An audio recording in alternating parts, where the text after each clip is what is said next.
So I went to prison. I was sentenced to 10.5 years. I had a company, Apogee Financial, and we did the proof of funds for people that were getting involved in trading platforms, trading commodities. You know, diamond, gold, oil, natural gas, things of that nature. I found an issue. People weren't qualifying. So even if they came in with the money, they had to have a net worth of 20 million, 50 million, 100 million, and a lot of people didn't have that net worth. So what I did was I started linking them with people who did have that net worth, hedge fund managers, just people who had large amount of capital, and I would, do like an acquisition. So I would put them with that client, and then they looked like they were worth the 100 million, the 50 million. So now they could go in and spend their own money. Right. Because, the money, the system is like a triangle. It's a very small space at the top. And if you're not in that bracket, you won't qualify for a lot of financial transactions that are on a very high scale, which obviously, it pushes black and brown people out. Because even if you were to make $1 million tomorrow, you wouldn't qualify. Even if you want to spend $100,000, you have plenty of money, but they don't let you in. Right. So initially, I was doing that while I was doing the mergers, but it takes some time. So eventually, some clients was like, I'm missing out on the trading platforms because it takes too long to do that. So I need it today. So obviously, if they need it the same day, I can't do it the proper way. So I was like, okay, there's like, I got 200 grand for you. I got 300 grand for you. So I was able to change the documents, put their names and the amounts I changed so that they could get into the trade. So I was basically guilty of forging documents. My company made about $10 million in a very short time, in less than a year, about 10 months. And I was eventually, caught and sentenced to 10.5 years. 10.5 years. Why did you get so much time? Well, in like drug cases, your time is connected to the weight. So in white collar cases, your time is connected to the money. So had I done the same thing and not made any money, I probably wouldn't have gotten anywhere as much time. But what happened, I think really made them upset is when I first was approached by the feds, it was a civil case. And then they took all my money. So I sat, at the table, as you'll see on the show, with my team, and I'm like, we got to do something else. So I started buying the actual gold in Africa. So I was broke. I was down to nothing. Sent my guys to Africa, in another 6 weeks, we were back in the millions again.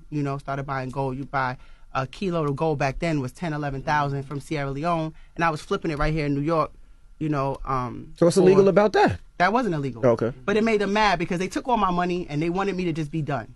So now they get mad. Yeah, they get mad when you keep reinventing yourself and rolling so they out. Be mad at your shoulder.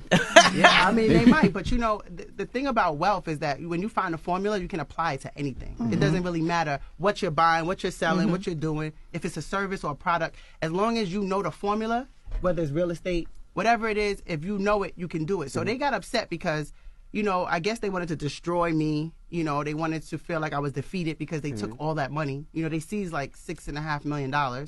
And, You had $6.5 million? I had $10 million. Oh, you was balling. And I was only 24, 25 at the time. And, my entire team was black. Sal, Weezy, we all went to federal prison. I got the most time, and then, they got time right under me. But I think they were more upset that when they seized those funds that I was able to find something else to do. But so isn't that the goal, though, to find something legitimate to do after you get caught doing something? Yeah, but that's the actual part of it. But the emotional part, the racist part, and the sexist part is that I'm a black female. I'm working with people on Wall Street. I created this business model. I didn't really know anybody else doing it like I was doing it. So here I come, and I think I didn't look right. I come in with a black team. We making millions of dollars every month. I just think that they felt like I was out of my place. And when I was sentenced, I'm going to tell you something really crazy. I was on a bus going from court. They remanded me, and I was going to MDC Brooklyn. And while I'm on the bus going to MDC Brooklyn, the U.S. Marshals bus gets pulled over. I'm in the cage. I'm the only girl on the bus. It's all the men on there. And I'm in the cage, and the bus gets pulled over. Like, who's pulling over the U.S. Marshal bus? It's the Secret Service. They pull over the bus, they get on the bus, and they ask for me. So now I'm shook. I'm like, I'm already going to prison. What do they want? So they come on the bus, and they get me off to put me in the car with them. Still going to MDC just to talk shit. Like, oh, you just had to go to Africa. I didn't go personally, but they knew I sent my team. Oh, you just had to go. You just couldn't sit down. That's why we charged you criminally. And, you ain't the boss lady no more. I'll never forget those words. That's what he said. It was, you know. They probably tried to break your spirit. And they probably tried to break you mentally. Because if you can do that, if you can build a business from the street and get $10 million, then have the wherewithal to go get gold from Africa and flip that, you're a different type of person. Facts. You know what I'm saying? But that's how we linked. You know, me and Jamila linked, because when we got to prison, it's like when you're a boss, it doesn't matter your circumstances. It doesn't matter where you are. It doesn't matter what they do to you. It's a mindset. That's right. So when we got into prison, we was linked because she wrote books. I wrote books. I published 10 books. She published more than 10 books. And we linked, and then I started getting back into my music, writing my music, and, you know, people just started recognizing us from the street. Yeah, you know? but we also noticed the discrepancies in our case as far as the time we got. Right. So, like, we got more time than any of the cats on Wall Street. So I got 12 and a half years, she got 10 and a half years, and we looked at our stories and the amount of money that we was able to make and the things we were doing. It was just, like, crazy to see the discrepancies. And on my sentencing, Jay, the judge basically told me, how dare you, you know, go into Alpine and Saddle River, why you didn't go into East Orange and Newark? Whoa. So he basically made a distinction, like, okay, so because you ain't playing the hood and you want to play in my area, this is what I'm going to do. And Chris Christie was my U.S. attorney. I told you guys that. And on my sentencing day, he said justice has been served in America because I got all the time and the white boys got none. How dare you black people do white collar crimes? Y'all know better than that. All of us. You know?